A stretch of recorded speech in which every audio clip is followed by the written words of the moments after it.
We may be seated. A very good morning to everyone. Welcome to this very important media briefing. A particular welcome to our guests from the media houses as well as guests from the industry that we are collaborating with.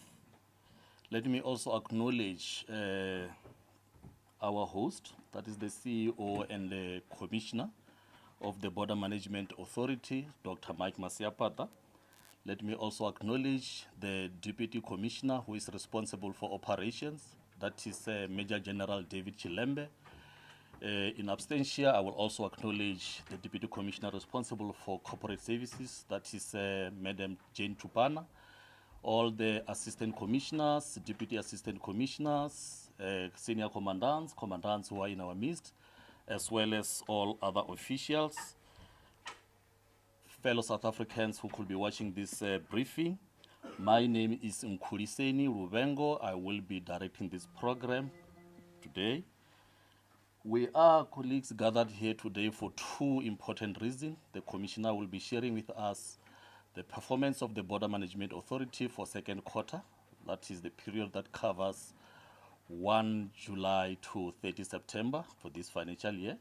He will also share with us the operational plan for the festive season. And the program is very short. After he has obviously shared with us those two important aspects, we will obviously allow the colleagues who will be showing us or demonstrating to us those gadgets that we'll be using at the ports. We'll set aside some few minutes for that. We'll also allow members of the media to ask questions. We will request Commissioner Meme Mkhotsi to assist us with that item.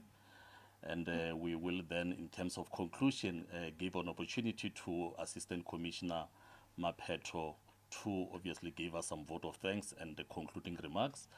Those media houses that will want to have one-on-one interviews with the Commissioner are also welcome to do that after, obviously, the event itself. There will be some finger lunch that obviously will help us ourselves with. Ladies and gentlemen, without any waste of time, let me allow the Commissioner to come to the podium to brief us on the operational plan of the festive season as well as the Q2 performance report of the authority. Commissioner.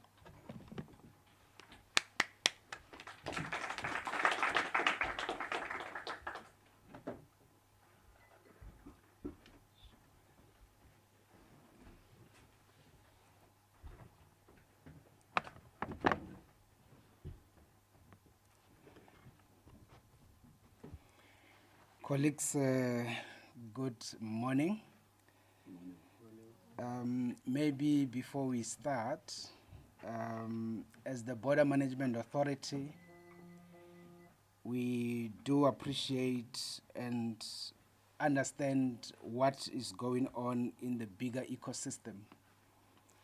And part of that is the issue relating to the period that we are in now, which is described as 16 days of no violence against women and children. So as part of a demonstration of our participation in that broader reality, we will just want to light this candle here, and it will then remain on as we proceed with the proceedings. So allow me to do that.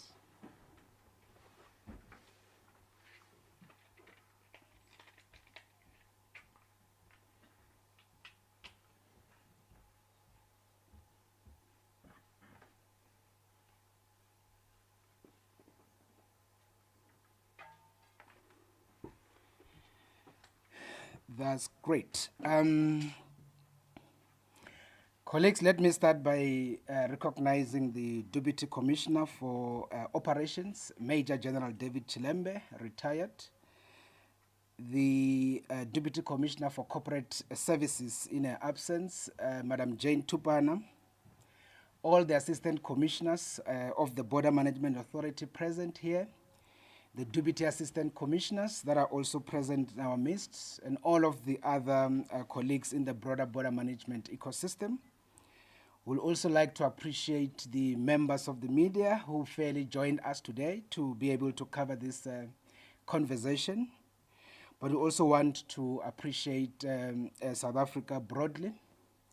Yes, indeed, the Border Management Authority today had convened this media briefing fairly to address two matters. The first one is just to reflect on the report of the work of the Border Management Authority in terms of the second quarter of the year, which is 2025-2026.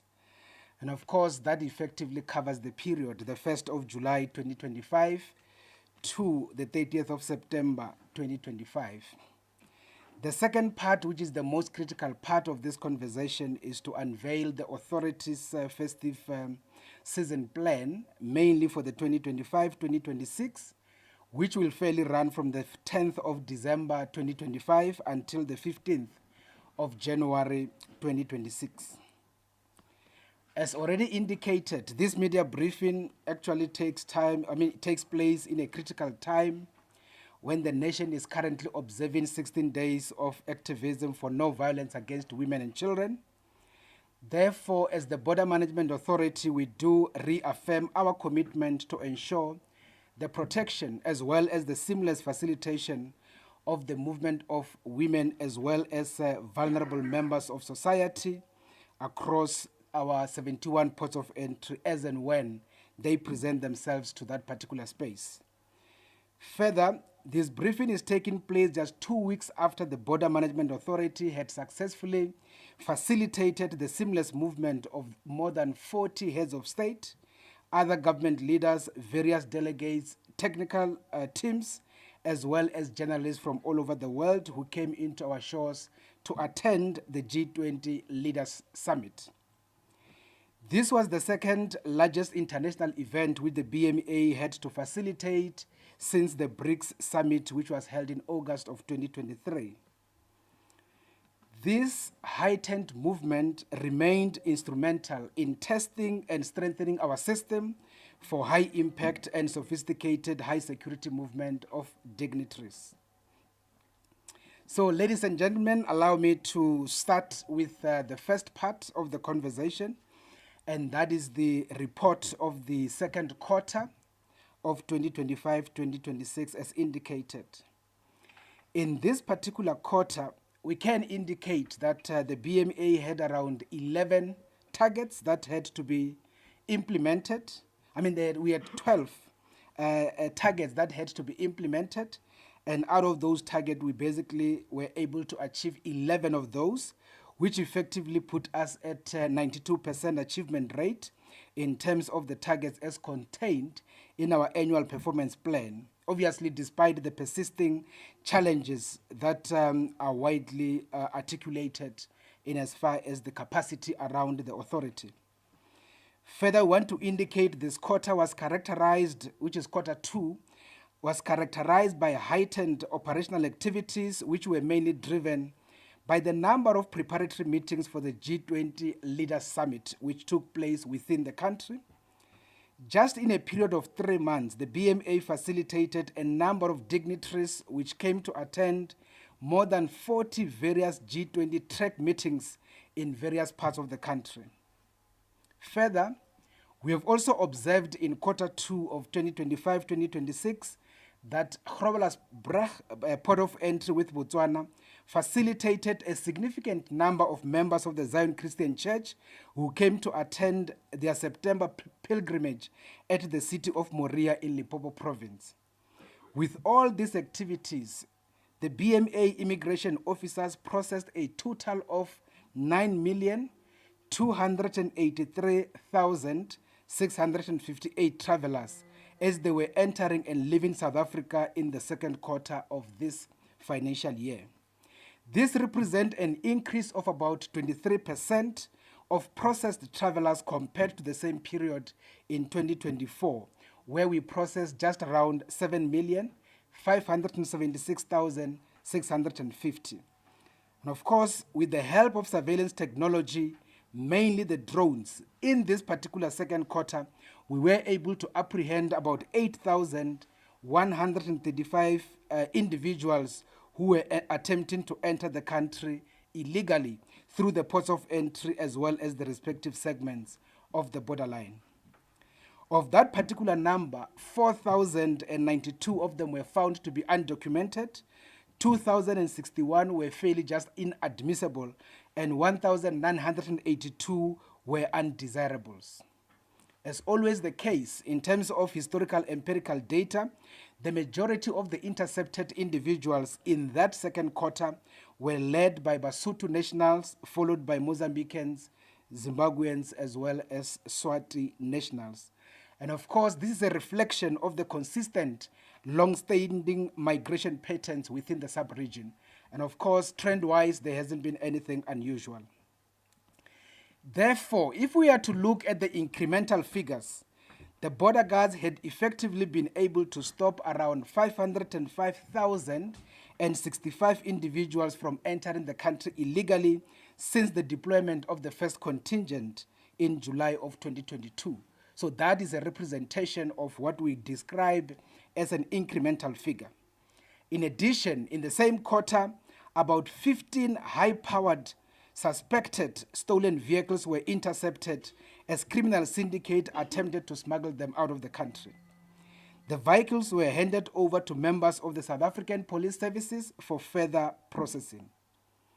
Even in this instance, if we are to look at the intercepted number of vehicles incrementally, we are sitting at around 349 vehicles since the deployment of the first contingent of the border guards.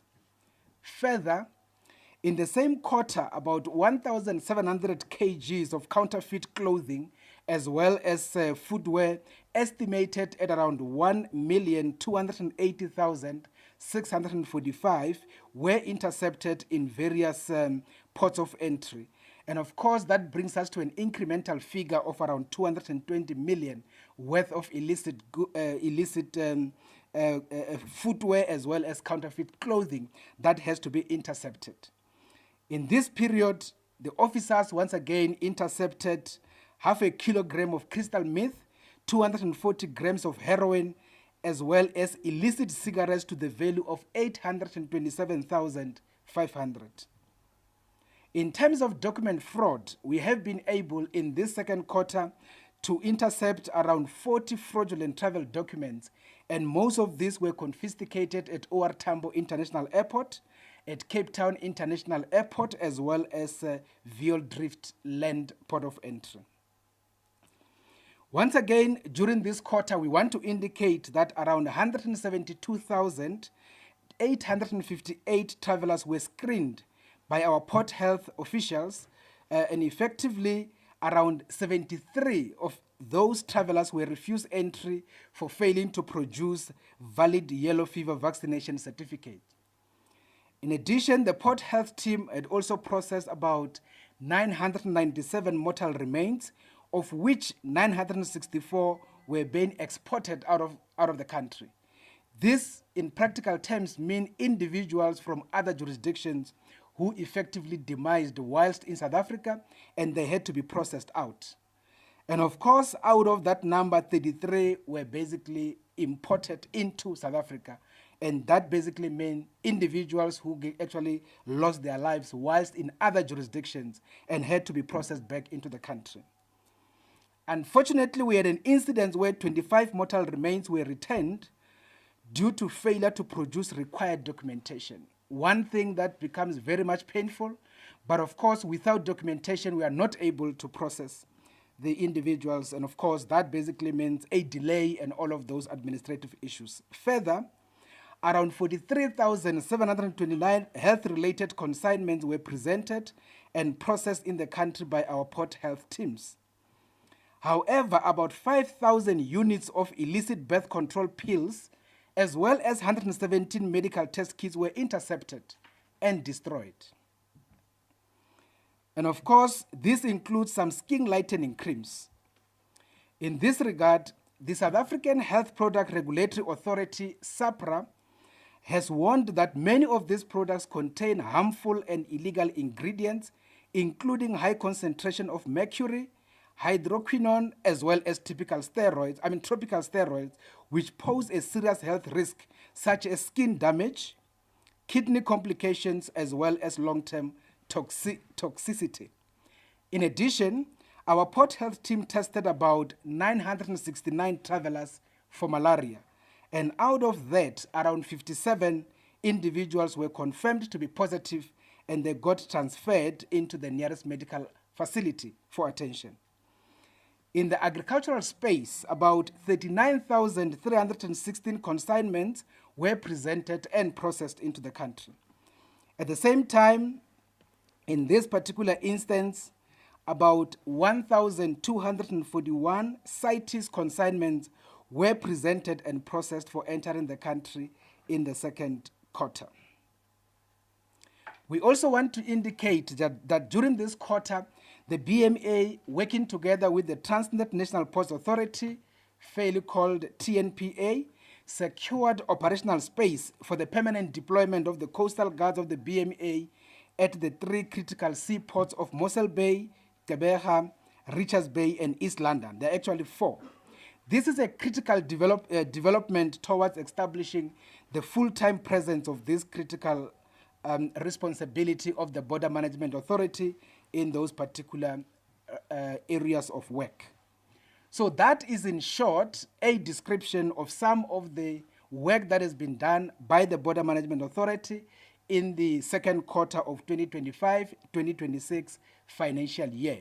And of course, we only just escalate or elevate critical issues. There are a lot of other technical and more tactical details regarding the work that has been done in that particular period of 6 months. So can we then now move into unveiling the BMA 2025-2026 festive season operational plan? We want to start by indicating that this particular plan has been endorsed by key structures that are critical in the border management ecosystem. And those are the Border Technical Committee of 10 Directors Generals, as well as the heads of other entities, the Interministerial Consultative Committee on Border Management, consisting of 10 ministers under the chairship of Dr. Leon Schreiber, who is the Minister of the Department of Home Affairs, the Parliamentary Portfolio Committee of Home Affairs under the chairship of Honorable Musa Chabani, as well as the Parliamentary Select Committee on Security and Justice under the chairship of Honorable Jane Makananisa. Operationally, this particular plan is supported by the National Joints and Intelligence Structures, commonly known as the NAT Joints, under the chairship of Lieutenant General Tebello Musikili, as well as all respective Prof Joints across the 9 provinces. It covers the work of the BMA across the 71 ports of entry, fairly comprising of 52 land ports, 10 international airports, as well as 9 seaports. It includes all the critical functional responsibilities of the BMA, which are immigration facilitation and management, agriculture and environmental biosecurity, port health, as well as general border law enforcement, which includes access control responsibilities across the ports of entry. These responsibilities further extend into the designated border law enforcement area, which covers 10-kilometer radius inward from internationally recognized borderline, as well as 12 nautical miles seaward in terms of the coastline. In developing this plan, the BMA considered all historical patterns as well as key lessons learned from the previous festive season operations.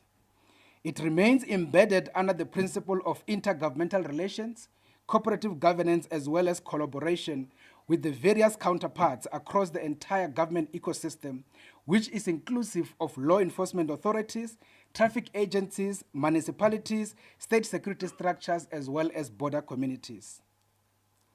Historically, this period of December and January festive period remained characterized by a significant increase in traveler volume, which always places significant pressure on our port of entry. In fact, South Africa continues to confront a range of complex border-related challenges, including illegal migration, increasingly sophisticated cross-border criminal activities, as well as the smuggling of illicit goods. These challenges place a significant strain on our already limited resources, which basically hinder economic growth and undermine efforts towards deeper regional economic integration. It is against this background that the BMA continues to engage our neighboring states to ensure the development of robust, integrated, and well-resourced border management system that is free from any criminal interference. However, the festive period always positions us to anticipate risks, improve the process in time, refine command and control, and elevate our responsiveness to the high volume and complex border management environment. At this time, our strategy places deliberate emphasis on enhanced capacity, improved queue management, strengthened traffic control, as well as interstructural collaboration.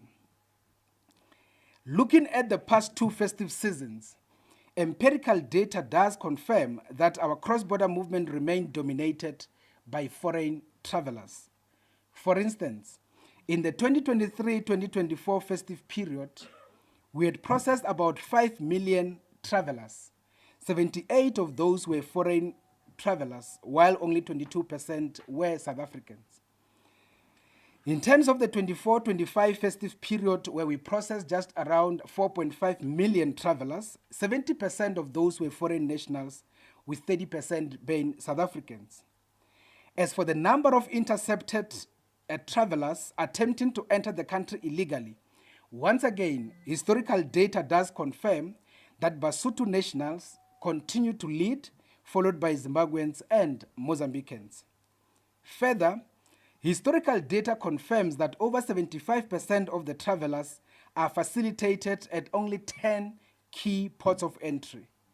And those are OR Tambo International Airport in Johannesburg, Beitbridge Land Port of Entry to Zimbabwe, Libombo Port of Entry to Mozambique, Ficksburg and Maseru ports of entry to Lesotho, Cape Town International Airport in the Western Cape, Oshhoek Port of Entry to Eswatini, as well as Koopfontein, Caledonspoort and Groblersbridge Land Port of Entry. Therefore, during the development of this plan, these historical patterns, operational experiences, and strategic lessons formed the backbone of our planning process. In fact, this historical data played a critical role in shaping the content of our 2025-2026 festive season planning. The plan consists of 4 phases, and those are the planning phase, the execution phase, the demobilization phase, as well as the sustenance phase. Now, let's then look into some bit of issues around the planning phase, as it were. We want to indicate that our planning for this particular festive season started as early as the 15th of September 2025, and it is going to be ending on the 9th of December 2025. 2 days from now, we are therefore to end the planning phase. This particular phase has been characterized by extensive consultation or consultative engagements with multiple stakeholders in the country, operating in both public and the private sector. As a result, we have managed to secure a few critical partnerships with various stakeholders to ensure the successful implementation of this plan. All of this is guided by Section 5C of the Border Management Authority Act. For instance, the Western Cape Provincial Government, together with the City of Cape Town, they have given us around 50 personnel that actually are deployed at Cape Town International Airport, mainly to assist us in managing immigration activities. Similarly, the Gauteng Provincial Government has also availed around 80 personnel for deployment in OR Tambo International Airport to assist us, once again, to deal with issues of immigration. The Department of Tourism is also going to give us 160 tourism monitors to assist in queue management within the various ports of entry. The Department of Social Development will be deploying social workers through their provincial structures to assist us in handling particularly unaccompanied minors or victims of trafficking within the ports of entry. This becomes very critical in understanding that the Border Management Authority is operating at 25% capacity, and of course we are standing in a position where we are not able as an authority to deliver this particular work by ourselves. And that is why we had to advance these particular partnerships. We do know that the authority is fairly young and we are still to build the capacity as we go forward. And we do know that all of that is dependent on the financial resources into the value chain. Further, we have also achieved partnership with the South African Freight Forwarders Association, the Association of Meat Importers and Exporters, the South African Association of Ship Operators and Agents to fund some of our operations through cost recovery model. Very much clear and very much practical that we are not able to effectively deliver on the work without having to advance these partnerships.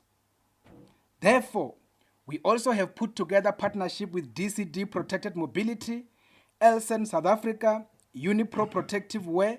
They will be assisting us in the deployment of integrated suite of advanced surveillance mobility as well as protective technologies. As such, drones and body cams will be fully operational to improve our detection capability but also address issues of corruption, mainly that arises from those or some among us. At the same time, we also have some partnership with Sanlam Asupol, which will be assisting in terms of the enhancement of health and the well-being of the BMA teams on the ground with some bit of basic general amenities. We also partnered with Trek as well as Sanral to improve traffic flow management and reduce congestion risk, particularly at Lebombo, a port of entry on the N4 towards Mozambique. As always the case, the Department of Public Works and Infrastructure will also be providing the additional infrastructure such as temporary lighting, ablution facilities, special temporary barricades, as well as JoJo tankers for the provision of additional water within the port of entry as well as the corridor. Further, additional ICT technicians will be deployed at prioritized ports in order to provide direct support to our movement control system. In this regard, additional remote support of ICT work will then be provided for by our colleagues from SARS, technicians, as well as some teams from the Department of Home Affairs. We have to advance all these partnerships to make sure that this work is ultimately delivered. We could not lament on the financials for all the while. We just had to do something differently. Further, the planning phase was also conducted or was also characterized by extensive interjurisdictional discussions with our 6 immediate neighboring countries. Here we talk about Lesotho, Mozambique, Zimbabwe, Namibia, Eswatini, as well as Botswana. We had to make sure that we align our processes in order to make sure that there is a seamless and streamlined border processes as well as coordinated modalities around the processing of both people and goods in our land ports in particular. As a result, we have agreed to adjust some operating hours or the operating hours at some of the key ports of entry which do not operate on a 24-hour basis. To this end, as the Border Management Authority, we had to then present that particular request to the chairperson of the Interministerial Consultative Committee on Home Affairs, which is Dr. Leon Schreiber, who had approved our request to extend operating hours in the following ports. In terms of the ports with Botswana, we have agreed with Botswana to extend operating hours in 2 ports, the first one being Grobela's Bridge, port of entry on the N11 to Botswana. It does operate under normal circumstances between 6 and 10 in the evening. And this time around, we are going to start at 6 and close at midnight. And that is going to be on the 19th to the 24th of December 2025. In terms of the second port, which is Swartopfontein, it normally operates from 7 until 7 in the evening. And therefore, we are going to then extend it and start at 6 and then close at 2000 hours, and that is in the evening. That is going to apply on the 22nd and the 24th of December 2025, as well as the 30th and the 31st of December 2025. In terms of the arrangements we have with our Mozambican counterpart, was to extend the operation hours in terms of Kosi Bay port of entry, that is in KwaZulu-Natal, that enters into Mozambique. Normally it operates from 8 until 5, and we are then going to start early at 6 and we are going to close at 8 in the evening. And that is going to be on the 15th of December 2025 until the 15th of January 2025. With Eswatini, we have agreed to extend operating hours for 3 ports of entry. The first one being Mahamba port of entry that normally operates between 7 in the morning until 10 in the evening. We are then going to still start at 7, but we are going to close at midnight, and that is going to be on the 23rd as well as the 24th of December 2025. The second port is at Gibis Reef, port of entry. Normally it operates from 7 until 8. We are going to then close at 10, meaning that we'll open still at 7, but then we'll close at 10, and that is going to be on the 22nd and the 24th of December 2025. And of course, the last port with Eswatini is Mananga port of entry, which normally operates from 7 until 6. We are still going to start at 7, and then we are going to close at 8 in the evening, and that is going to be on the 22nd and the 24th of December 2025. With Lesotho, we basically have around 5 ports where we are going to be extending operating hours. The first one being Sanipas, port of entry, which always operates from 6 to 6. And we are going to then start at 6 once more, and then we are going to close at 8. That is going to be on the 21st and the 24th of December 2025. The second port is Caledonspoort. It always operates from 6 until 10. We are going to start at 6 and then close at midnight on the 23rd of December, as well as the 4th of January 2026. And then, once again, in a period which we describe as the apex period, the 24th of December 2025, Caledonspoort will then operate on a 24-hour basis. It will therefore run from 6 until the other 6, which then becomes a 24-hour operation only on the 24th. That is what is described as Christmas Eve, so that we can get everybody to the other side. In terms of Van Rooyen's Gate, it also operates from 6 to 10. We are going to start at 6 and still close at midnight on the 23rd of December as well as on the 4th of January 2026. And of course, once again, even for Van Rooyen's Gate, on the 24th of December, we are going to open it for 24 hours. These are very critical dates where we anticipate highest volumes, and that is why you can see that we are actually trying to operate throughout the night. In terms of Mononsa Park, it operates at, Mononsa Pass, it operates from 8 until 1600 hours. We are then going to allow it to, to be extended by more hours, and we are going to ultimately close at 1800 hours and no longer at 1600 hours. So on this basis, this is going to be on the 13th, the 20th, the 23rd, and the 24th of December 2025, including the 2nd up to the 5th of January 2026. And of course, the last one is Peka Bridge, a very small port into Lesotho. Mostly it operates from 8 until 6. And on that particular basis, we are then also going to extend. And we are then going to be closing at 1800 hours. Once again, the 13th, the 20th, the 23rd, and the 24th of December, together with the 2nd and the 5th of January 2026. So those are the extended operating hours. They become very much critical for those that are going to be traveling to make sure that they note this particular extension of operating hours. We do know that sometimes when people don't take this kind of messages more seriously, you find people arriving at the port at the time that the port is closed. Unfortunately, they will have to be sitting and sleeping in the vehicles until the port opens the following day. And that becomes very much untenable. So it is very much critical to note some of these hours. Now, in terms of the execution phase is going to start on the 10th of December.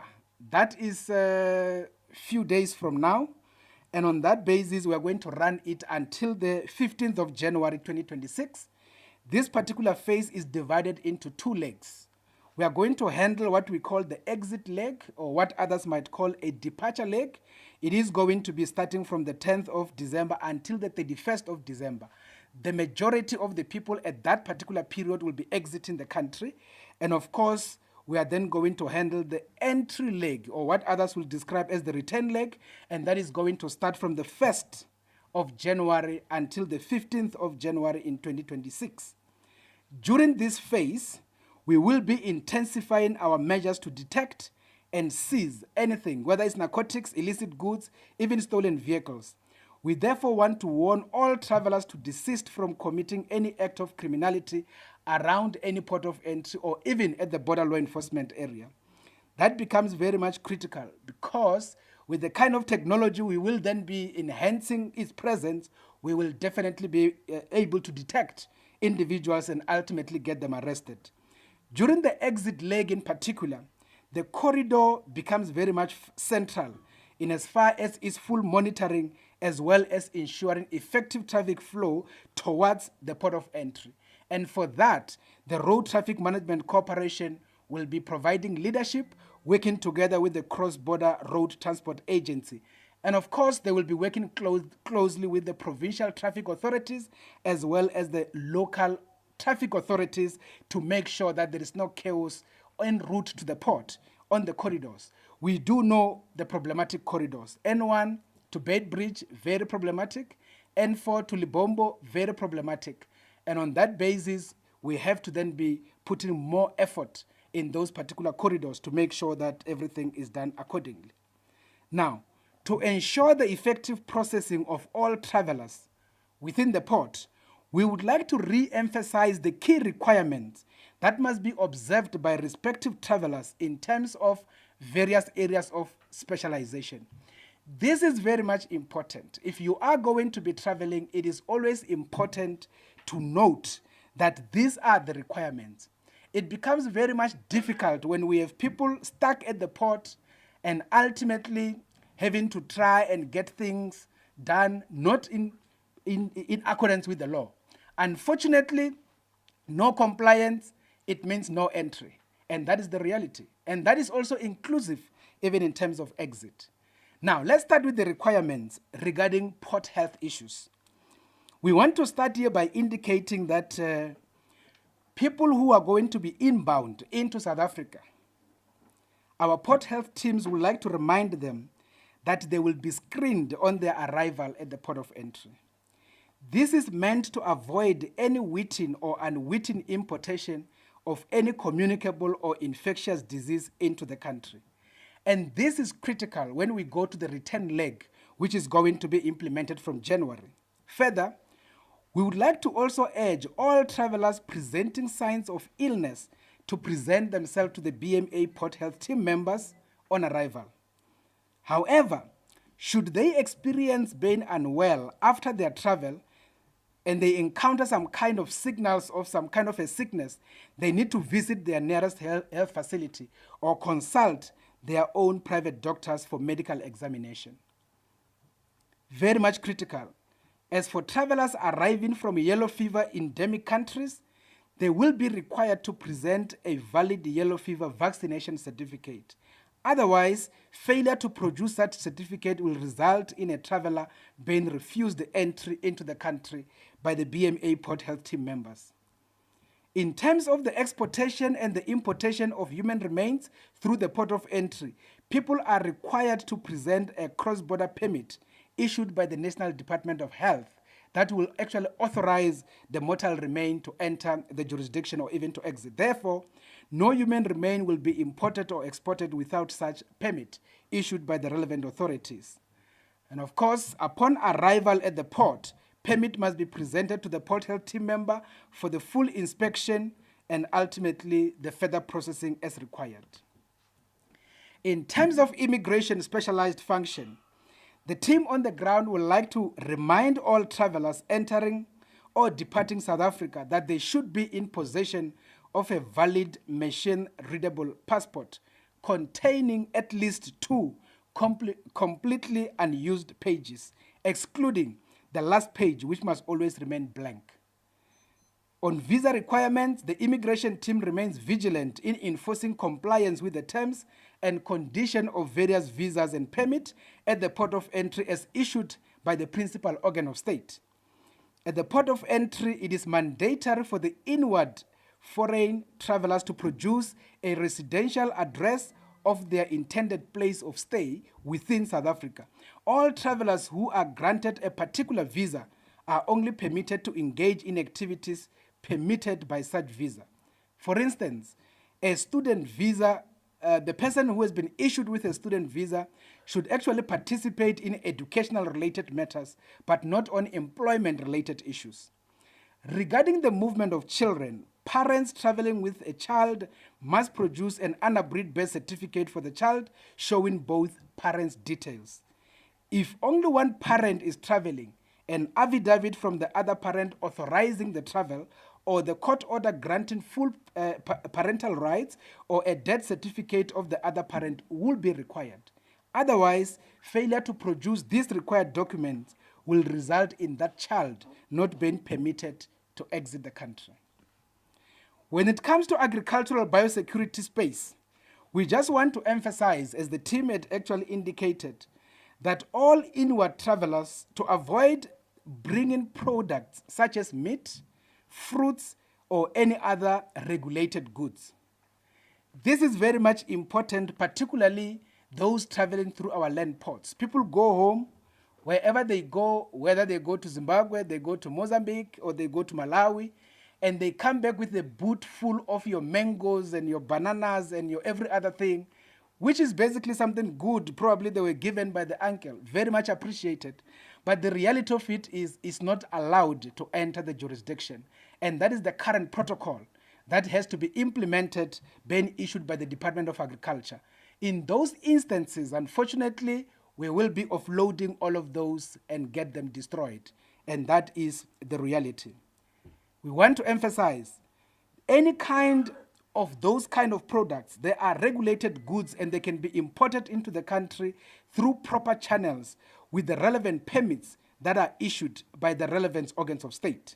For instance, travelers should note that the BMA agricultural biosecurity inspectors do conduct luggage inspection at the port of entry by means of visual or sniffer dogs to ensure compliance to the movement of agricultural products. Should such products be detected, as I said, they shall be confiscated and destroyed. Therefore, for the smooth facilitation of plants or their products at the designated port of entry, importers or exporters are required to present both import permit issued by the Department of Agriculture together with the phytosanitary certificate issued by the country of origin with full compliance to the South African import condition.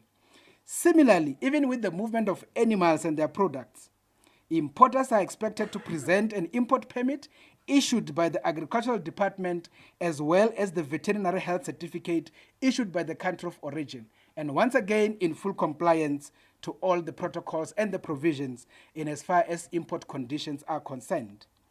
When it comes to environmental biodiversity and biosecurity space, once again, the team wants to remind travelers that they will be intensifying the inspection and the monitoring of all consignments that contain listed endangered species or regulated specimens at our port of entry as part of their responsibility to safeguard this country's ecosystem from invasive as well as alien species.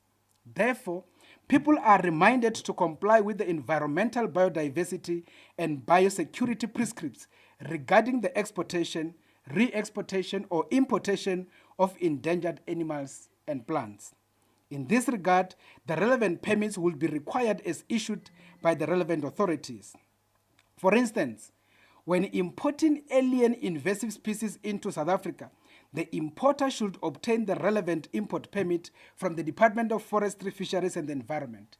Therefore, for proper processing at the port, the importer will be expected to present the original import permit, packaging list, customs declaration form, together with the phytosanitary certificate for plants or veterinary health certificate for animals as issued by the relevant departmental authorities. However, should non-compliance be identified, the matter will be handed over to the enforcement team of the Department of Forestry, Fisheries and Environment for investigation. In terms of the demobilization phase, we want to indicate that the demobilization phase will actually be done on the 16th of January 2026. By that time, our projections is that the majority of the travelers will have returned into the country. Therefore, those particular ports of entry with extended operating hours will be returning to their normal operating hours. Additional staff members that would have been deployed will be returning to their normal posts. And of course, that will then be followed through by normal operational activities, including relevant debriefing sessions. In terms of the sustenance phase, we want to indicate that from the 17th of January, we are then going to be ensuring that the activities and the learnings and the lessons of the festive season get sustained, and that will basically be done through normal operations within the port and obviously leading us into the 2026 Easter operations.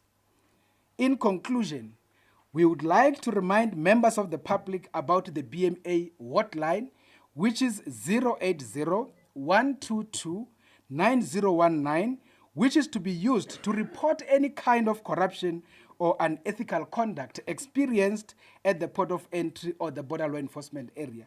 Otherwise, people can also use the BMA website, which is www.bma.gov.za, to lodge such kind of reports.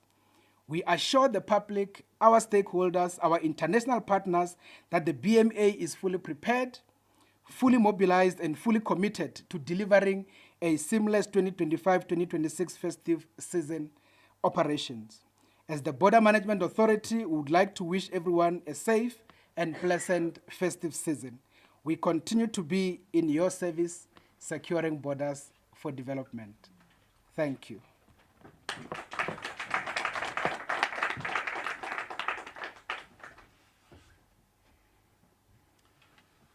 Thank you very much, Commissioner, for sharing with us the operational plan for this festive season. It was obviously a multi-phase plan, focusing on the planning, execution, demobilization, as well as the sustenance. There was also an emphasis on the queue management, traffic control, as well as the collaboration that we need to have with, obviously, our agencies.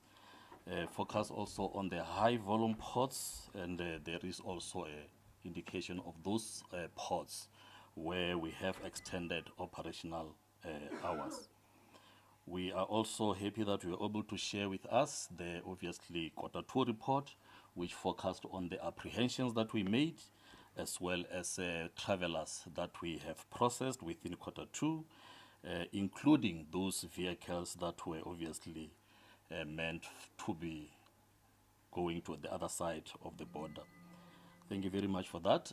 We have indicated that we will request, in terms of the next item, one person from operation, that is Dr. Moses Nkoma, the Deputy Assistant Commissioner in the operation space, to come and use the screen to demonstrate how this body-worn camera will be utilized in various ports of entry. We will request Dr. Nkoma to come to the podium. We'll give him 3 minutes or so, and then I'm not sure as to whether he will be assisted by another colleague, but I do know that there is a technician who will be showing us how this body-worn camera will be utilized to support our operations. Dr. Nkoma, sir.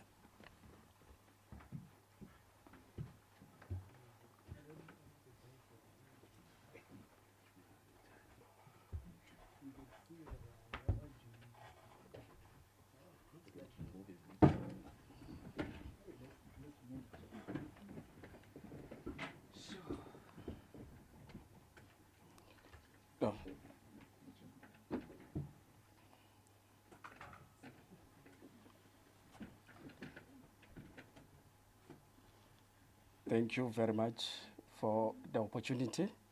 Just maybe to just begin by indicating why body-worn cameras.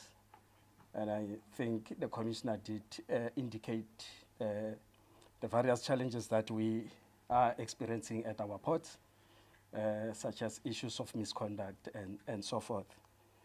But in summary, the key advantages that are offered by body-worn cameras includes issues of increased accountability as well as transparency, reduced complaints and misconduct, because our space is characterized by quite enhanced interactions between travelers and officials. And it is given that you will have a number of complaints to that effect. But there are issues of enhanced evidence collections that are offered by the body-worn cameras because each interaction between the officers and the member of the public will be recorded, including interaction between and amongst officials themselves. But it also offers issues of improved officer and public safety because members of the public are unlikely to be aggressive towards officials if they know that they are recorded. We are also able to identify training needs because with the interactions between officers and members of the public, we are able to identify certain traits and behaviors that will obviously need to be monitored and corrected.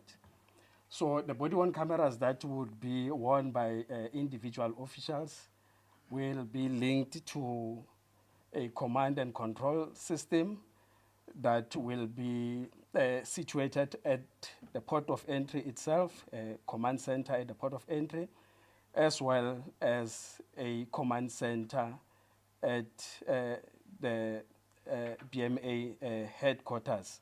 So there will be a live streaming into those two areas that will be monitored on a 24-hour basis by our operational command center officials.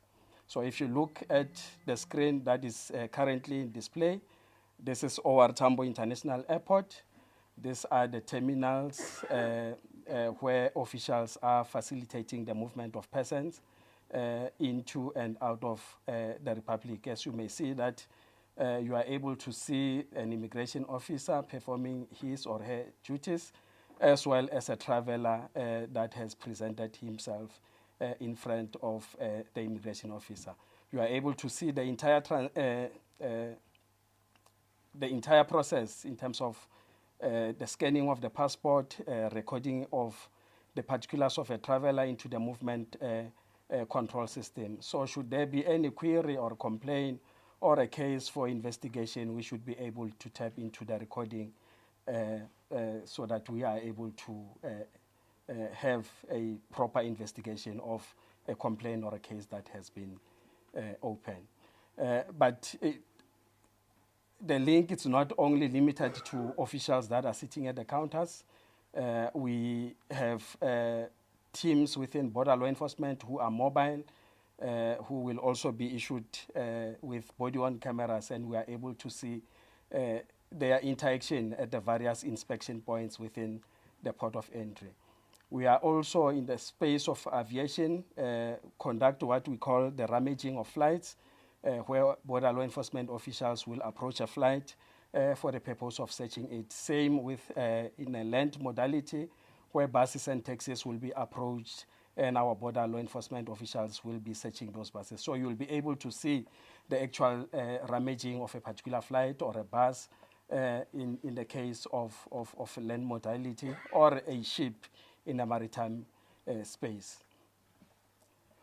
The command and control system also has what we call a digital evidence management system, where the entire value chain will be stored, and we will be able to also to retrieve any footage to that effect. This is a continuation. This is a different terminal. The earlier one that we showed was a departure terminal. This is the arrival terminal, still at OR Tambo International Airport. So we have this technology deployed at our critical and strategic points at our ports of entry, both at land as well as aviation.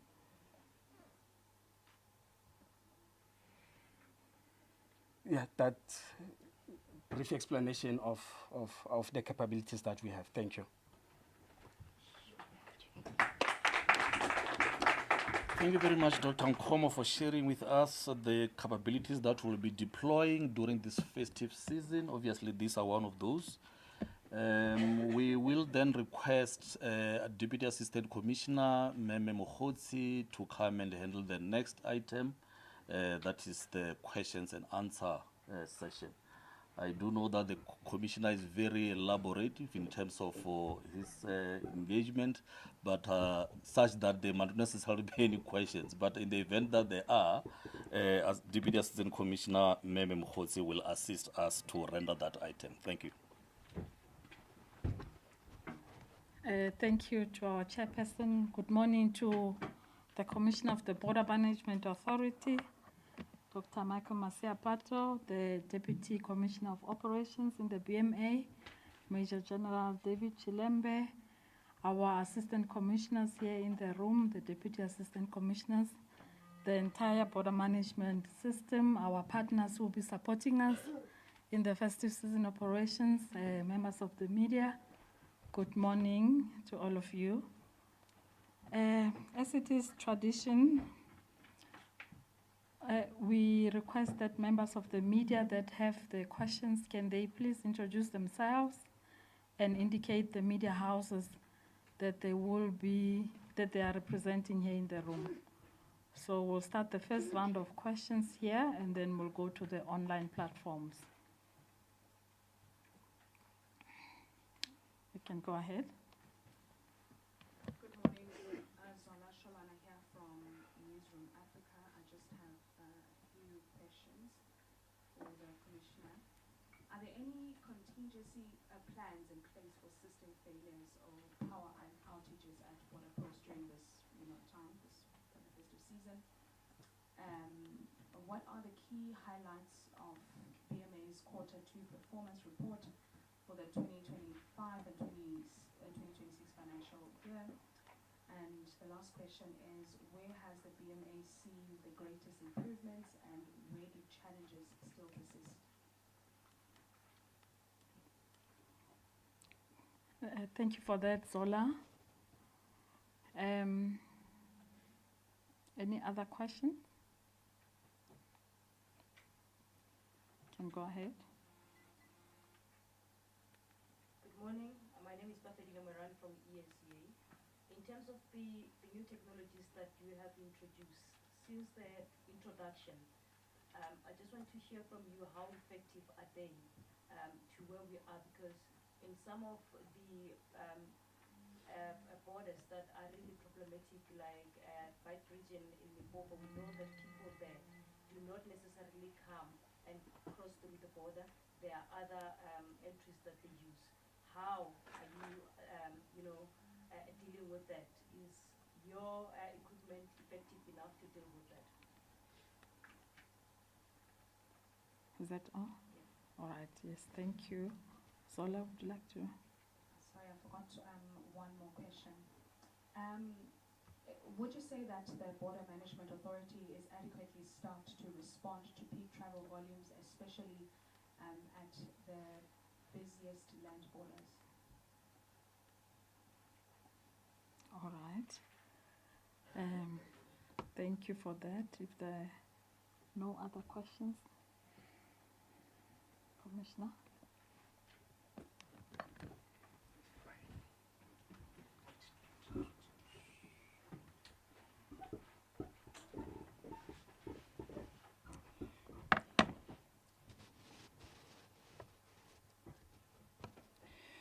Yeah, no, thanks, colleagues, for the questions. Madam Zola, you're very much right around the contingency plan. So when we do this kind of planning, that becomes one of the most critical issues that we look at in order to make sure that we are very much ready to deal with any kind of failure. So firstly, when it comes to issues of power failure, for instance, which is obviously the genesis of the rest of the other failures, we can confirm that our ports do have what you will call uninterrupted power system supply, which is in the form of your generators and all of that. So what we basically mostly do is to make sure, not just in the festive, but we do that all the time, is to make sure that the diesels are ready, so that should power failure kicks in, we are able to activate the generators, just for the purposes of dealing with issues of power failure. And of course, as you will know, the Border Management Authority is more of a landlord only in the land ports of entry. So here we talk about all of the 52 land ports. We can say 51 because the other one is inside Kruger National Park, which the landlord is actually Sun Parks. And on that basis, we can say out of the 51, we are the landlord and we take care of all of these issues. But when it comes to other modalities, like air, for example, you will be aware that Airports Company South Africa, AXA, is the landlord, and therefore they are the ones who have to be making sure that there is power supply stability. And we do know that they also have generators to be able to make sure that should there be failure, they are then able to activate. Similarly, if you go into the C modality, we do have the landlord there called TNPK, Transnet National Ports Authority. So they are the landlord, we are obviously a tenant, and therefore they also have the same kind of plan to make sure that power is supplied throughout. Now, your second question is around the issue of systems, obviously going together with the issue of power, because once power goes off, then the systems gets in trouble, and that is very true. One of the things that we can confirm is that we don't have a seamless transition, and that is a fact. I mean, if you were to have seamless transition, it is a high technology, and we don't have that, meaning if power goes off, we have to laterally run into the machine and start it. Obviously, by that time, the computers will be off. So it means that we then have to have some kind of a disruption for a particular period. It might be 10 minutes or whatever the minutes to make sure that the systems are kick-started back to operation. Now, how do we facilitate that? We facilitate that by making sure that ICT experts are on the ground throughout our critical ports. By the way, we spoke about 10 ports that are very much critical in moving the majority of the people. Those 10 ports that I have cited, those are the ports that move over 75% of the travelers, whether in festive or otherwise. And on that particular basis, those are the ports where we put more effort on as part of our planning. So yes, we have those plans on the table. The ICT teams are on the table. We have spoken about those that will advance, obviously from the BMA side. Obviously, we have a partnership with Gijima, and we do have the Gijima technicians on the ground. And of course, in the back office, we do have, as I said, the SARS technicians together with Home Affairs technicians to be able to do remote assistance. And of course, if that is something that is not necessarily able to assist remotely, they will be able to get to the ground. Those are some of the plans that we've put through. But again, something that you did not ask, but it falls within the contingency aspect, is the issue about, let's say, floods that we know are very much problematic in our western corridor, particularly the ports into Botswana. Groblersdal Bridge is one of those that always suffers, but there are a lot of them through the Moloto River that side or through the Limpopo River, as it were.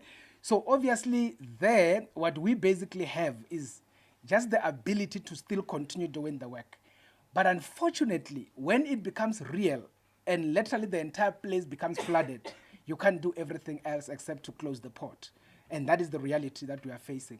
It is for that reason why Groblersdal Bridge in particular, because it is sitting on the flood line, we are looking at making sure that we are going to move it out of that space and move it inward and try to create a fly bridge that will go into Martin Drift side, which is the side of Botswana. All these are contingencies that are there, but of course, like I'm saying, when it comes to flood, it will just be the issue of saying everything is underwater and there's nothing to do except to close the port and talk to members of the public and talk about the nearest port that they can use. That is the nature of the work that we do. Now, what are the key highlights in terms of the Q2? What we can talk to around the key highlights for us is the ability to have facilitated in that quarter a lot of dignitaries. I'm not even talking about the G20 Leader Summit. We talk about over 40 meetings that happened in that period of 3 months. We are able to facilitate high-level individuals, ministers, and every other people from all over the world. And they literally came into the country. They went to all the provinces to actually attend all of these meetings. So obviously, the Leaders Summit happened outside the Q2 that we spoke about. It happened just quite recently, which is in Q3. But in Q2, our ability to have done that seamlessly actually is one of the biggest highlights. But the second key highlight, particularly in terms of what we have spoken about, is the fact that we have started to see high levels of compliance. For us, that is a proactive highlight that we want to talk about. When we did the BRICS summit in 2023, we had a lot of problems. And part of the problems we had is that you have big people, as you will call them, ministers and governors and all of these respected people. Then they arrive at the port and they don't have requisite documents. And by protocol, they have to be exited or denied entry. And obviously, then you are sitting between diplomacy and your law enforcement and all of those issues. So it was a very difficult thing. So we learned at that time, and that is why this time around what we did was to engage with DERCO, the Department of International Relations, and agreed that we need to speak ahead of time with all of these countries, their embassies and ambassadors and everybody, and re-emphasize the requirements, so that when people come here, we don't have drama, which is very much unnecessary. And I can give you a typical example. Most of the other countries out there, we are also going to go there, but we are not there yet. Most of the other countries out there no longer, for example, use passports because they have just automated, it's electronic, it's facial, it's every other thing and stuff like that. So you find that individuals, based on being used to that kind of an enterprise, they will definitely come here with a passport that is probably full, as an example, nowhere to stamp. Unfortunately, the existing protocols, we can't allow them in. And those were the highlights in terms of the work we did proactively, to the extent that we didn't have much of a problem where we have to be dealing with whether somebody must actually be allowed in or not. Where are the improvements? You see, you're asking big questions, Madam Zola, because those are things that can take the longest time. But let me talk about this. Firstly, the improvement we talk about is the ability to have integrated all the various structures into a single authority under a single boss inside the port of entry. That for us is what we will call it an improvement. An improvement in the sense that it was a journey, even after 2 years, that we had to infuse that, have to bring people from all the 4 departments from across into one, and ultimately have one chief, and ultimately have to start comply. But more critically, starting to work together, which is basically an issue around organizational, cultural change, and all of those kind of issues. So that is what we will say is the improvement, to the extent that if you go to the port now, there is better standard operating procedures that highlights activities that needs to happen in the port, and that fragmentation is actually not that much existing. That is the improvement in terms of organizational stabilization. However, what that has done, it has also started to assist in terms of bringing seamless movement of people and cargo inside the port. And I can give a typical example here without necessarily wanting to give an impression that we will want to be taking credit alone. We worked very hard with SARS. And I want to give an example of Oshuk, port of entry. When we did a time release study there, trucks on the N17 corridor used to stand there for almost 5 hours and all of those kind of issues. But we had to engage with our Swati counterpart or Eswatini counterparts together with SARS. After the time release study, we put in different mechanism of working. And now we talk about 20 minutes that the trucks actually are processed end to end. Not on the South African side only, South Africa through into Eswatini in Oshuk is 20 minutes. But as you will know, our future state is to make sure we have a no-stop border post when it comes to the movement of cargo. That's what we need to be looking at. But those are some of the things that I can highlight for now based on your question. What are the challenges? The challenges, madam, is very straightforward. Is the issue of money and nothing else. Because once that comes, it will deal with the rest.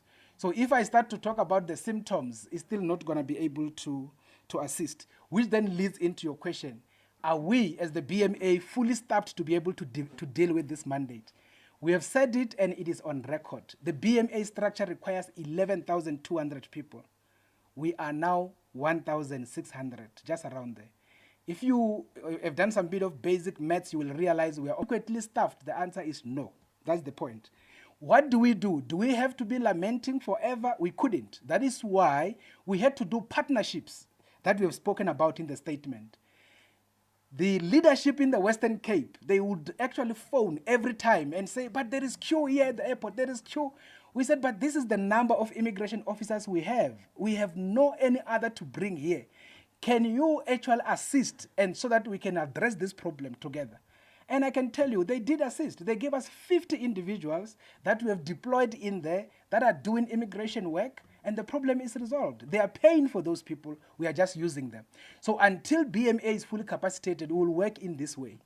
Similarly, OR Tambo, lot of issues, lot of queues. We had to say to Gauteng, can you give us people?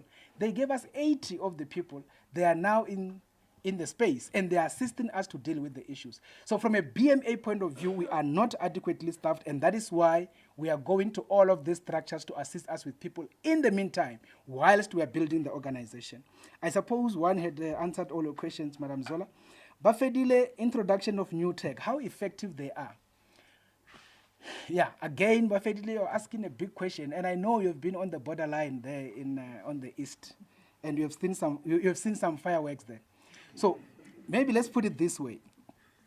When we talk about this tech, even in the context of this, this work, we talk about 4 drones. Because we cannot be talking as if we are, because if you don't talk numbers, sometimes it sounds like it's a lot. No, it's only 4. And out of 4, 2 works day, perfect, 2 works night. So effectively, if you remove day and night, we have 2 drones. And we have, if you talk land, 52 land ports. If you forget about the rest of the others and you talk about the top ones, we have 6 top ports, land ports, and you have 2. Meaning, for us to be able to deploy the drones, we obviously use our risk modeling. We use intelligence guidance, and we move them from one area to the other. We can't tell where are they because we use them to be able to deal with illegal migration, and that is the essence. Now, are they effective? And I want to be very practical. You will remember, I don't know whether you were here, but in April, just in a 10-day period of festive operations, we did indicate that through the drones, we were able to actually identify 114 facilitators that have actually been facilitating illegal migration. That was in Bedbridge, that was in Maseru Bridge and Fixburg together with Libombo, 114. When we arrest or when we identify facilitators, we don't deport them, we arrest them. We take them to the police and go charge them for aiding and abetting, and they have to go through the system. Why do we target the facilitators?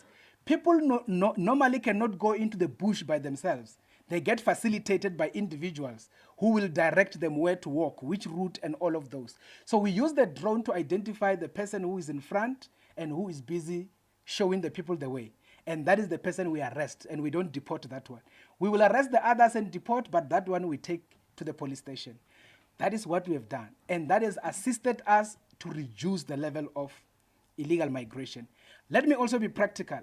You will remember before, what people will do, they come in a bus, whether it's from Zim side or it's from Lesotho side or from Mozambique side. When they arrive at the port on the other side, people without documents, they move out of the bus and they go to the bush. 2 or 3 people with documents, they enter the port. They get processed, the driver gets processed, everything is fine. When that particular bus exits the port, the people emerge from the bush, enter into the bus, and then they drive into the country. If you remember, almost every weekend, there will be buses intercepted like that on the corridor, whether on the N1, on the N4, and all of the other places. Ask yourself, why has that tendency gone down? It's exactly because of the drones. Because what we do now, we put the drone up, we can see all the activities, not only on our side, but also that side. So people, when they do that, we see them already, and we allow them to move and all. When they come through, we intercept. Then we arrest the driver of the bus because he's now a facilitator, and we make sure that the bus is put aside, and we deal with the rest of the other people. So those are the kind of things that we've done. That is why you can ask even the police on the N1 corridor, how many or when last did they stop a bus there with everybody without document? It's because of those interventions. And those interventions were not possible without this particular technology. So that is basically what we will describe as how effective is this. And I can talk about a lot of other issues, but those are just the few that I'm actually trying to cite. The issue around the body cams, very much powerful. I think we've seen what is critical about the technology like a body cam. Sitting in Pretoria, we hear, and every other thing, what the person is doing with the traveler. Now, if there's going to be an issue that, no, this person wanted 20 rand or 100 rand or whatever, obviously that becomes a summarily dismissible offense. And on that basis, we don't play when it comes to those kind of issues. So it assists us also to deal with accountability, transparency, as Dr. Nkoma had indicated. And that is the kind of what we will call the how effective the introduced technology is, so that at least we are able to make sure that we deal with some of those. But it is also helping the officials, in case they're in trouble, they can press in and be assisted. Now, the issue of the borderline, you're very much right, hence I say I know that you have been there, is on the basis that we still continue to grapple with the issue of people going to the vulnerable segments. We are not going to give a philosophical statement and say people no longer go into the vulnerable segments. They do go, and we keep intercepting, and we keep deporting, and they keep coming. The only thing that I can put my head on the block on, people no longer walk with impunity into the country illegally. And that is where the reduction is. But we are not saying people had completely stopped. You will know that there are areas that are very complicated, where people are sitting between the struggled borderline, whether it's on the eastern corridor with Mozambique, also on the northeastern corridor with Eswatini, or actually even this side on the western side with Botswana. So there are people that are sitting in between the borderline that has struggled them. So if we are going to argue that there are no people that are moving in between completely, that wouldn't necessarily be correct. However, you must remember what is our key focus in the midst of dealing with illegal migration. But the key focus in that whole ecosystem is to deal with criminal element and those that are driving illegality, whether they push in cigarettes illegally or they push out stolen vehicles. Those are the big focus as we deal with the broader issues of illegal migration. So as we speak now, as the BMA, back to the question of Zola about the staff, is the fact that we have 600 border guards. We only have 50 coastal guards. So at that particular juncture, we can fairly agree. Technology is assisting, but our response rate on the ground is also as not what we are supposed to, primarily because we are still very much understaffed, and of course, we should be able to deal with the issues. However, we are assisted by the police and the defense force in doing border law enforcement work, because we are still building the organization. So I suppose that would have attempted to respond to all the questions as raised. Thanks.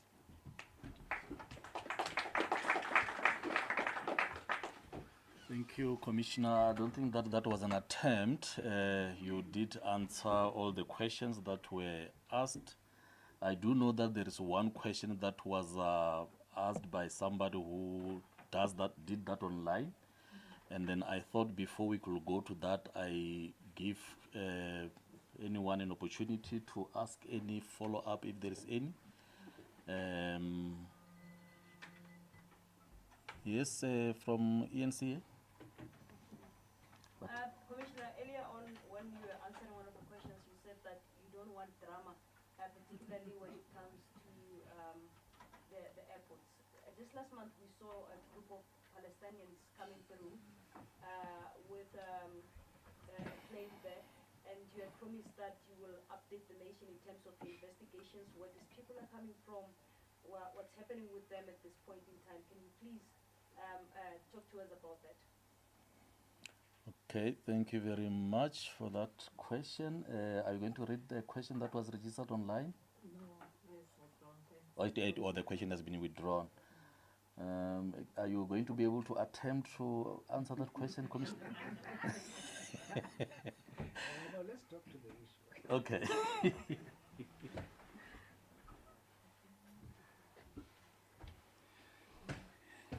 So, Bafedi, why do you bring this one?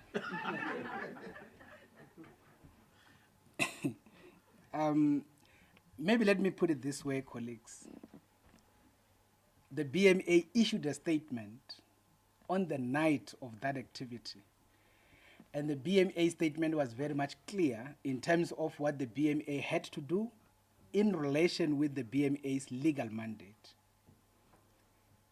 So the BMA was not to do any investigation, because we don't do investigations of that nature.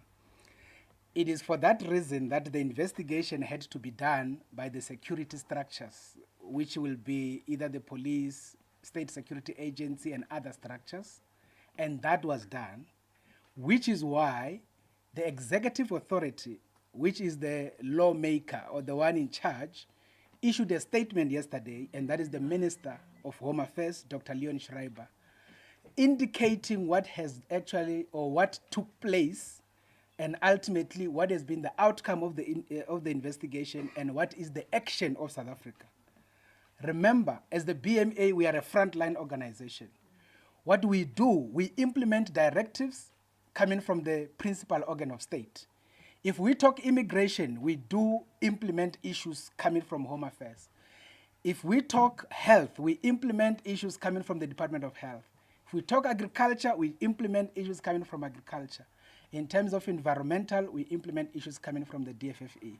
So that is who we are. We just do the work. And therefore, if something is starting to become a bit outside just border management, it gets elevated to other spaces. Now, so that it does not sound like I did not answer your question, let me answer it in the context of the statement as issued, so that we are all in order. We confirmed in the statement that yes, the Palestinians arrived in that particular port, which is OR Tambo. When they arrived there, Dr. Nkoma spoke about what is called aircraft rummaging. And that is what happened. It was rummaged. Rummaging means you put it aside and people don't necessarily exit for the purposes of doing some work. And that was obviously on the basis of the alert that had come, obviously from the intelligence community. In that particular instance, we had to do border management work. As you will remember, 4 critical specialized functions, nothing confusing. What was those functions? Number 1, our port health specialist went into the aircraft. They scanned everybody in terms of health-related issues, and they all passed. So when they have passed, it means that from a health perspective, they qualify to enter the country. Now, what is our next specialized function? Our next specialized function is immigration. Obviously, the immigration officers enters there and apply the law in as far as immigration is concerned, and that is what happened. Now, first thing to do is to check everybody passport, they all had. Passport valid, they're all valid, so there's no issue. Secondly, there is no visa. Why? Because they have a visa exemption for 90 days. So they are fine, paperwork-wise. But part of immigration work is engaging the traveler to understand, you're coming here on a visitor's visa. How long are you going to stay in the country? Where are you going to be staying? Do you have money to sustain yourself? And of course, do you have a returns ticket? And they failed all those questions. According to protocol, obviously, they cannot be allowed into the country. So the statement has put that very clear, and they were not allowed into the country because they failed those questions. And that is why they had to be processed out. So in the process of being processed out, as you know, there were 153. 23 of them said, actually, Tina, we are in transit. We are not coming to your country. We are going somewhere.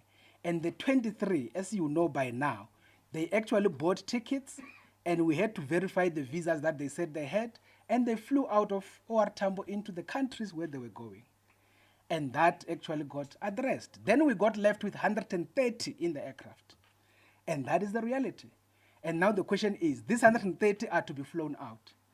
And obviously, as you know by now, that flying out or flying them out got delayed because that has to be done by the airline, not by BMA. We don't fly people out.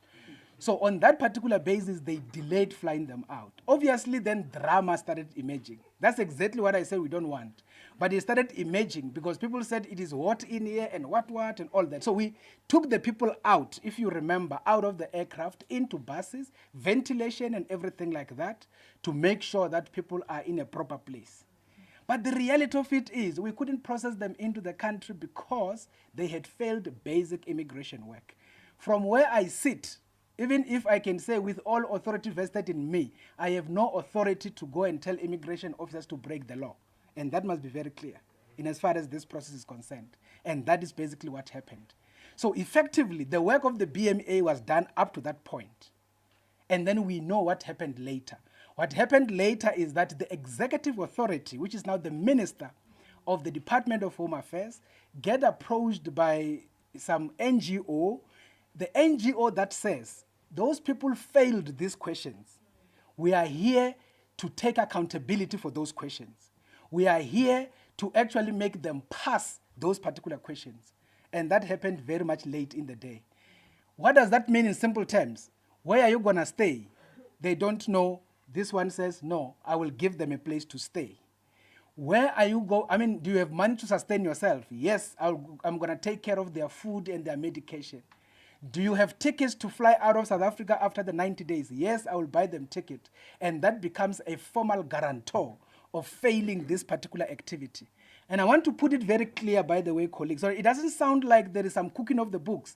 This is a normal process. If you fly to the US now, and you are in JF Kennedy, and you want to enter the US, and there is a person that side that had actually invited you in, and they ask you, which hotel are you going to stay? By that time, if you are not able or you can't remember, that particular host will be able to say, oh, by the way, this is where I have booked this person that I've brought in, and all of that. So once that happens, the people then get allowed into the country. And that is what happened. Why did it take the whole day? It took the whole day because the people would have been flown out earlier in the day. And that is basically the essence. But because, obviously, of the airline issues, they were not able to do so. And that is why we ended up with that situation. Now, from a border management authority point of view, because that happened, what did we have to do? We have to get a guarantee correspondence from the executive authority, giving assurance and the guarantor together with this particular correspondent that came from the NGO. And the minister, as you have seen, maybe you know by now, did write a letter to say, as the Minister of Home Affairs, being the executive authority, the one in charge of the law on immigration, I am now asking you as the BMA to release the people into the country because there is this guarantee here that has been issued by a very credible structure, or what we call NGO, in the country. And that is why we process them into the country. And that is how it ultimately happened. Anything illegal, nothing illegal, that particular correspondence covers that particular issue. If it was because somebody does not have a passport, there is no any provision, colleagues. No passport, going home. And that is how it is. Visa, no visa, the minister can do visa waiver if you read the Immigration Act. So those are the kind of things that are there, and we implement the law as it stands. And that is why in certain instances, when we deny people entry because their passport doesn't have empty pages to stamp, they say, yeah, but where I come from, we don't stamp passports anymore. We say, but here we still stamp passports.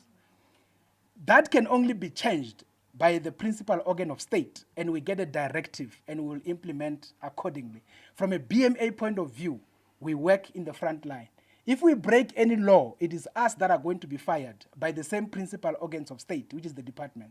If there is anything they want us to change, they put it in writing and say, this is how you need to do 1, 2, 3.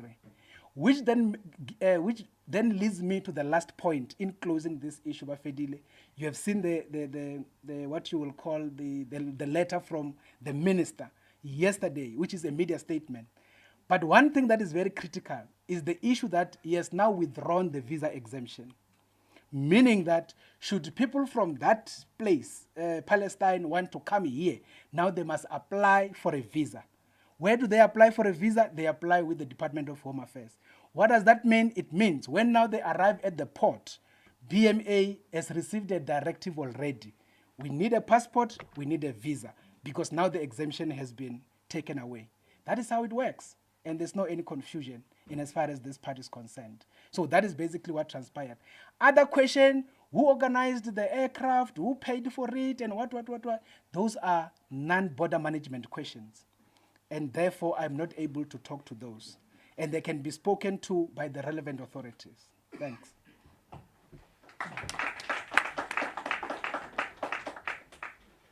Thank you very much, Commissioner. I think Bafedile is comfortable that that question has been responded to. We are coming towards the end of the program. We will then request Assistant Commissioner Mancha Mapeto to give us some vote of thanks, and then we will go and eat something with the finger lunch stuff. Assistant Commissioner.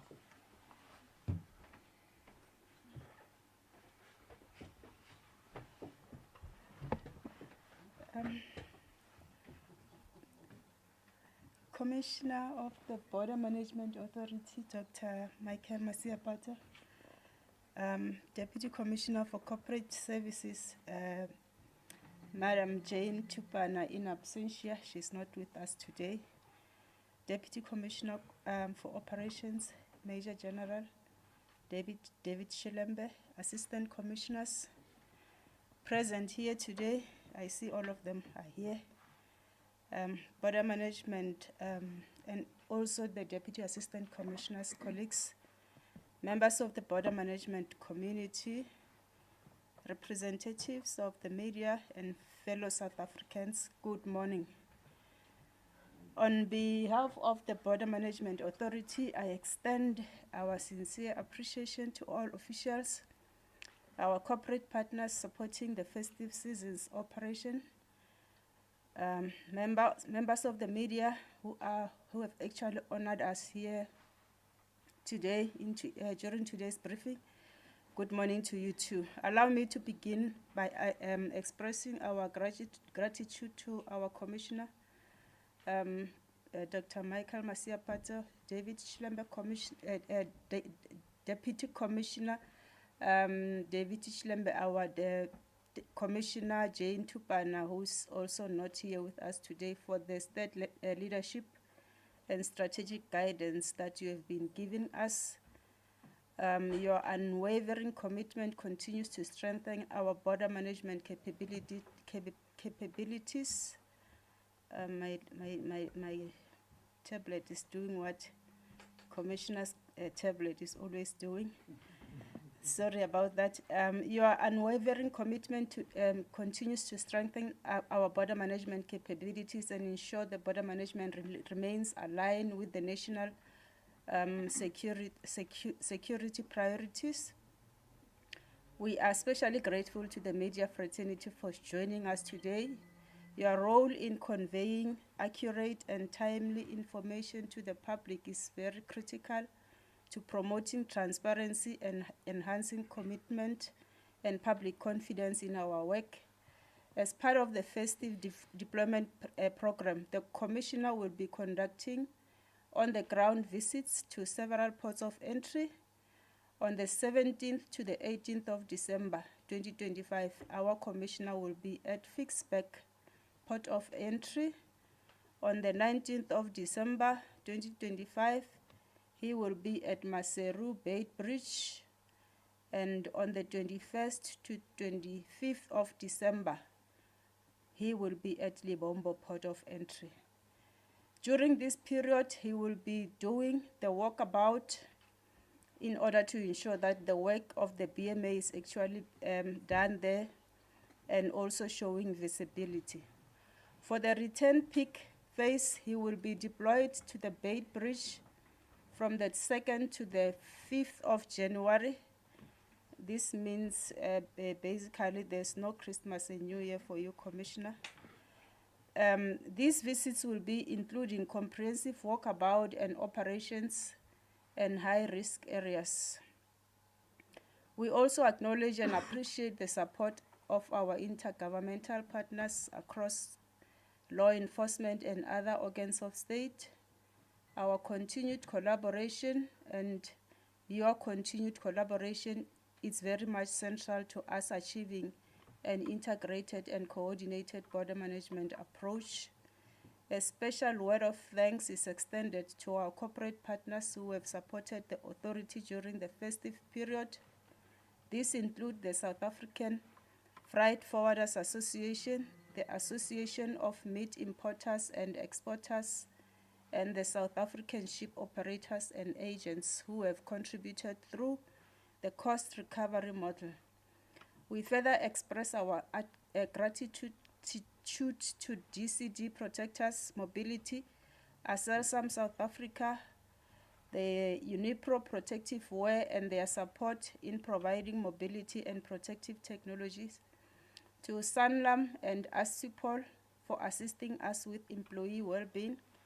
I can see here we are also drinking already water from the Sanlam to keep you hydrated, to Track and Sanral for also enhancing that the traffic flow management is enhanced in our roads, to our partners in the law enforcement and various government departments operating in the border management and border management communities, as well as the dedicated men and women in green of the BMA, our operational teams, inspectors, support staff. Your commitment does not go unnoticed. While South Africans are going to be taking time off to rest and enjoy their time with their families during these festive seasons, we remain committed to doing our job. It is this period that your work must be intensified. Your dedication to securing our borders is sincerely appreciated and very much valued. Lastly, let me thank everyone who contributed to the planning. DAC Mkhotsi and your team, we really appreciate the work that you are doing. Your efforts have ensured that we have got this smooth engagement and continue to do that valuable work. We value your ongoing support and look forward to continued collaboration as we strengthen our border operations throughout these festive seasons. I take it that when the Commissioner was speaking here in terms of the support that we are getting, as he was actually highlighting and outlining the challenges that we have as BMA, others are also listening and they will actually come on board in order to try and assist the work of the BMA, as this is not solely the responsibility of Border Management Authority. It means everyone must lend in a hand and come and assist us. With this, I really thank you very much. And Commissioner spoke about lunch. I can confirm that there is something that has been prepared there. I think it's this side of just after the reception where there are security. You can grab something there, and I think there's still time. You can still go to church. With that, thank you very much.